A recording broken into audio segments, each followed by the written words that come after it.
Assalamualaikum warahmatullahi wabarakatuh. Perkenalkan, nama saya Gendis Lungainyirirani, NPM 204240145 dari kelas 4E, Program Studi Pendidikan Guru Sekolah Dasar, Universitas PGRI Silampari. Untuk materi kali ini, saya akan membahas standar proses dan standar penilaian kurikulum 2013 dan kurikulum Merdeka. Yang pertama ada pengertian standar proses.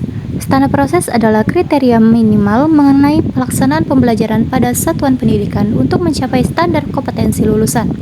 Standar ini mengatur perencanaan, pelaksanaan, penilaian, dan pengawasan pembelajaran. Yang pertama ada perencanaan. Menyusun silabus atau RPP, modul ajar yang sistematis dan terstruktur. Yang kedua, pelaksanaan. Proses pembelajaran interaktif, inspiratif, menyenangkan, dan menantang. Dan yang ketiga ada pengawasan. Pengawasan adalah pemantauan, supervisi, evaluasi, pelaporan, dan tindak lanjut proses. Selanjutnya ada standar proses kurikulum 2013. Yang pertama ada perencanaan pembelajaran, yang kedua pelaksanaan pembelajaran, dan yang ketiga pengawasan dan evaluasi.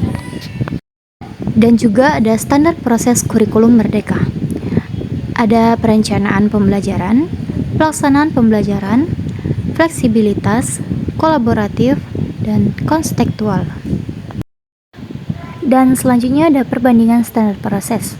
Next, pengertian standar penilaian. Standar penilaian pendidikan adalah kriteria minimal mengenai mekanisme, prosedur, dan instrumen penilaian hasil belajar peserta didik.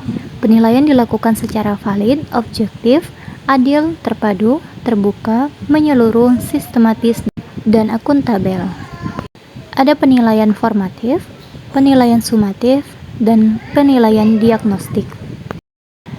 Lanjut, ada standar penilaian kurikulum 2013. Ada prinsip penilaian K13, mekanisme penilaian, dan instrumen pelaporan penilaian K13. Lanjut, ada standar penilaian kurikulum Merdeka. Ada prinsip penilaian, jenis penilaian, portofolio, umpan balik, dan raport. Baik, kesimpulan yang saya dapat mengenai standar proses dan standar penilaian kurikulum 2013 dan kurikulum Merdeka. Standar proses K13 berbasis RPP baku, pendekatan saintifik 5M, guru sebagai fasilitator. Kurikulum Merdeka, modul ajar fleksibel, berdiferensiasi, student center. Keduanya menekankan pentingnya perencanaan, pelaksanaan, dan evaluasi. Kurikulum Merdeka memberi kebebasan lebih kepada guru dan sekolah. Dan standar penilaian ada K13, penilaian 3 ranah, sikap, pengetahuan, dan keterampilan. Terstandar. Kurikulum Merdeka, asesmen holistik, formatif, bermakna, diagnostik. K13 menggunakan angka KKM, kurikulum Merdeka berbasis deskripsi. Keduanya bertujuan meningkatkan mutu belajar peserta didik.